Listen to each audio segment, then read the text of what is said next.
अरे कमी वापर पण अस्सल वापर। MDH काश्मीरी लाल मिरची पावडर।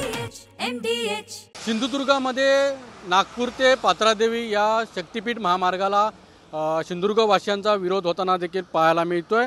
डेगवेमध्ये सुरू असलेल्या जमीन मोजणी प्रक्रियेला ग्रामस्थांनी मात्र इथे विरोध केलेला पाहायला मिळतोय। सक्षम अधिकाऱ्यांकडून अधिकृत आणि सविस्तर माहिती मिळत नाही तोपर्यंत मोजणी होऊ देणार नाही अशी भूमिका तिथल्या स्थानिक ग्रामस्थांनी घेतलेली पाहायला मिळते। शासनाच्या भूमिकेबद्दल तीव्र नाराजी व्यक्त करत ग्रामस्थांनी मोजणीला जोरदार विरोध दर्शवला आहे। या महामार्गामुळे डेगवे परिसरातील बागायती जमिनीचे मोठे नुकसान होणार आहे, त्यामुळे ग्रामस्थांनी ही चिंता देखील व्यक्त केलेली पाहायला मिळते। येथील सुपीक माती आणि वर्षभर उत्पन्न देणारी फळझाडे देखील नष्ट होणार आहे, त्यामुळे परिसरातील नैसर्गिक जलस्रोत धोक्यात येणार आहे आणि या गंभीर परिणाम भावी पिढीला भोगावा लागणार आहे। त्यामुळे इथल्या जे स्थानिक ग्रामस्थ आहेत त्यांनी मात्र या शक्तीपीठ महामार्गाला कडाडून विरोध करताना पाहायला मिळत आहेत।